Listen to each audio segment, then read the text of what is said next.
नमस्कार दोस्तों। आज की यह कहानी सिर्फ सुनने के लिए नहीं है, बल्कि महसूस करने के लिए है। क्योंकि यह कथा बताती है कि असली शक्ति शोर में नहीं, शांति में होती है। ये कहानी है गौतम बुद्ध और एक क्रोधित राजा की। एक समय की बात है, एक राजा था, बहुत शक्तिशाली।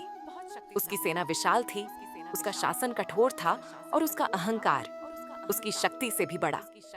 राजा को लगता था कि जो उससे सहमत नहीं, वह उसका शत्रु है। एक दिन राजा ने सुना कि गौतम बुद्ध नगर के बाहर ठहरे हुए हैं। लोग उनकी बातें सुनकर शांत हो जाते हैं, बदल जाते हैं। यह बात राजा को अच्छी नहीं लगी।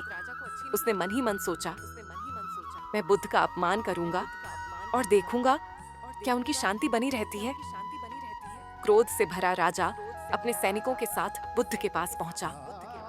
बुद्ध ध्यान में बैठे थे। उनके चेहरे पर एक गहरी, अद्भुत शांति थी।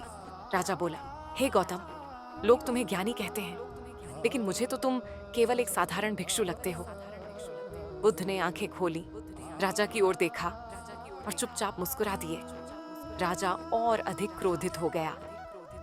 क्या तुम्हें अपमान समझ में नहीं आता? क्या तुम्हें क्रोध नहीं आता?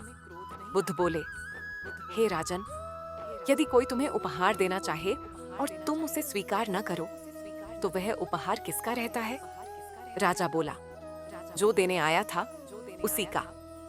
बुद्ध बोले, ठीक उसी तरह यदि तुम मुझे क्रोध और अपमान देते हो और मैं उन्हें स्वीकार नहीं करता, तो वे किसके रहते हैं? राजा स्तब्ध रह गया। उसका क्रोध अब उसी को जलाने लगा था। राजा बोला, तो क्या मैं खुद अपने क्रोध से दुखी हूं? बुद्ध बोले, हाँ राजन, क्रोध एक जलता हुआ अंगार है जो दूसरों को नहीं, सबसे पहले खुद को जलाता है। राजा कुछ पल चुप रहा, फिर बोला, लेकिन जब कोई हमें अपमानित करे तो चुप रहना, क्या यह कमजोरी नहीं? बुद्ध ने पास पड़े एक टूटे हुए तीर की ओर देखा। यदि कोई तुम्हें एक तीर मारे और तुम उसी तीर को बार बार अपने घाव में घुसाओ, तो पीड़ा किसे होगी? राजा ने सिर झुका लिया। मुझे, बुद्ध बोले, अपमान पहला तीर है जो दूसरा चलाता है, लेकिन क्रोध दूसरा तीर है जो हम खुद चलाते हैं। राजा की आंखें भर आईं, अहंकार धीरे धीरे पिघल गया। राजा बोला, तो सच्ची शक्ति क्या है गौतम? बुद्ध बोले, जो दूसरों को हरा दे वह योद्धा हो सकता है, लेकिन जो अपने मन को जीत ले वही सच्चा विजेता होता है। राजा बुद्ध के चरणों में झुक गया। आज मुझे समझ आ गया कि मेरा सबसे बड़ा शत्रु कोई और नहीं, मेरा अपना मन था।